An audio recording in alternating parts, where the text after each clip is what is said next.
दोस्तों, आज का श्लोक है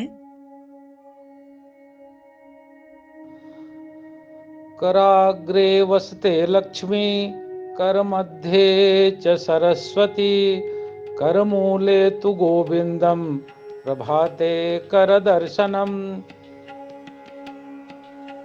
अर्थात लक्ष्मी माता हमारे हाथ की अंगुलियों के अग्रभाग में वास करती हैं। सरस्वती माता हमारे हाथों के बीच में वास करती हैं।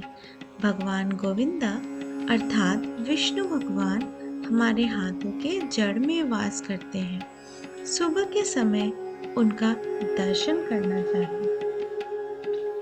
शास्त्रों में भी जागते ही बिस्तर पर सबसे पहले बैठकर दोनों हाथों की हथेलियों के दर्शन का विधान बताया गया है।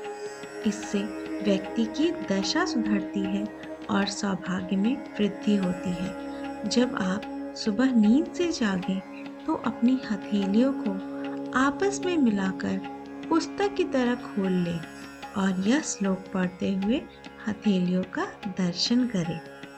इस श्लोक में धन की देवी लक्ष्मी, विद्या की देवी सरस्वती और अपार शक्ति के दाता, सृष्टि के पालनहार भगवान विष्णु की स्तुति की गई है, ताकि जीवन में धन, विद्या और भगवत कृपा की प्राप्ति हो सके।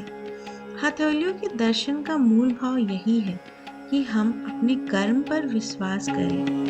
हम ईश्वर से प्रार्थना करते हैं कि ऐसे कर्म करें जिससे जीवन में धन, सुख और ज्ञान प्राप्त कर सके।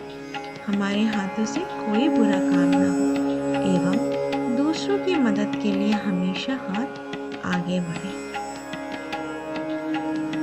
हाथों के दर्शन का दूसरा पहलू यह भी है कि हमारी वृत्तियां भगवत चिंतन की ओर प्रवृत्त हो। ऐसा करने से शुद्ध सात्विक कार्य करने की प्रेरणा मिलती है। साथ ही परिश्रम न रहकर अपनी मेहनत से जीविका कमाने की भावना भी पैदा होती है। सिंपल शब्दों में यदि कहें तो जब हम सुबह सोकर उठते हैं तो हमारी आंखें नींद में रहती हैं। ऐसे में यदि एकदम दूर की वस्तु या फिर रोशनी हमारे आंखों पे पड़ेगी तो उससे आंखों पे बुरा प्रभाव पड़ेगा। इसीलिए हाथ के दर्शन करने का यह फायदा होता है कि हमारी जो दृष्टि होती है वह धीरे धीरे स्थिर हो जाती है और आंखों पर कोई भी दुष्प्रभाव नहीं पड़ता।